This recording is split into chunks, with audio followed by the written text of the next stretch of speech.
Yan, tuloy o ihinto na. Tuloy o hinto na. Ganun lang talaga ang buhay. Ganda ng parada ni Kuya, taxi. Hinarapan ako sa likod. Okay lang. Mabait naman tayo eh. Alam yan ng mga taong nakasama ko na ang ugali ko. Mabait. Buhat ang sarili bang ko eh. Real talk na lang tayo. So yan, pagpasensyahin nyo na kasi minsan hindi naman tayo palagi masaya. Pinipilit lang din natin makapagpasaya. Napapagod din ang isang tao. Parang kalabaw din yan eh. I'm not a robot. I'm a people. Ang ganda naman ang parada na ito ni Kuya. Number 7 sa likod ko. Tapos ang daming bodyguard. Ayan o. Number 7, di ba? Pasok sila. Sa likod ko. So yan. Yan. Dami nagja-jogging dito. Yan. Shoutout pala dun sa nagsabi sa akin. Nakita ko personal. Sabi niya, Lods, sa panood ko yung video mo, Lods. Ang galing. Shoutout sa'yo. Sabi ko. Ayan o. Number 7, di ba? Kasi yung bodyguard sa likod o. Ayan tayo. So yan.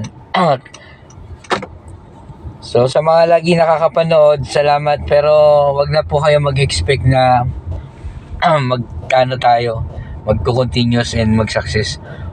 Lahat naman kasi dito pwede nating tapusin lahat.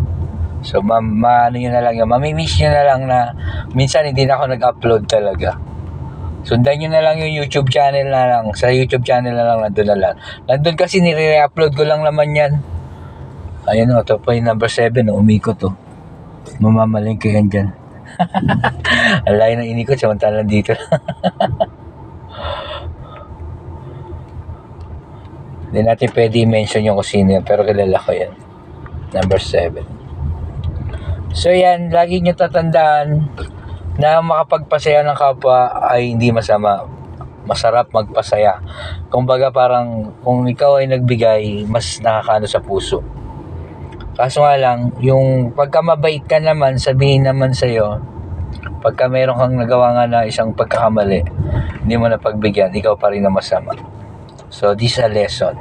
So, kailangan, stop na lang natin. Huwag na lang tayo ayusin na lang natin yung buhay natin. Kasi, pagdating ng panahon, kahit sabihin mo sa dami mong ginawa mabuti, ikaw pa rin yung magiging masama. So, aral lang to, aral lang sa atin. Diba? Matuto na lang tayo. Tama na yung minsan na lang natin mapasaya natin yung kapwa natin. Hindi naman habang buhay lagi tayong magpapagpasaya, di ba? So yan, lagi nyo tandaan, shoutout palagi kayo sa akin.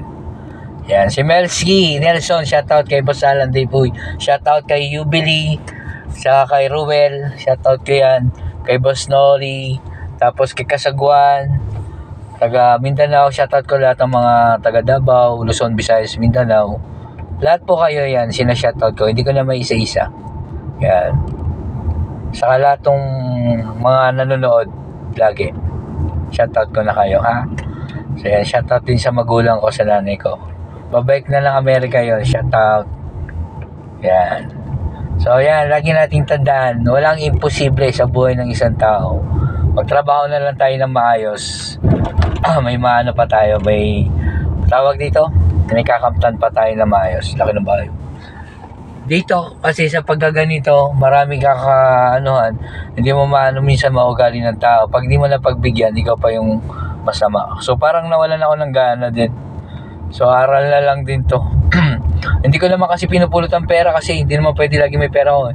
May utang din naman ako na dapat din bayaran. Inisa-isa ko lang nga kaso doon ako na ang gusto instant agad. So okay lang, no problem about them. So ang importante masaya tayo sa buhay natin. Go na lang. Trabaho. Yan, salamat lagi and always. God bless.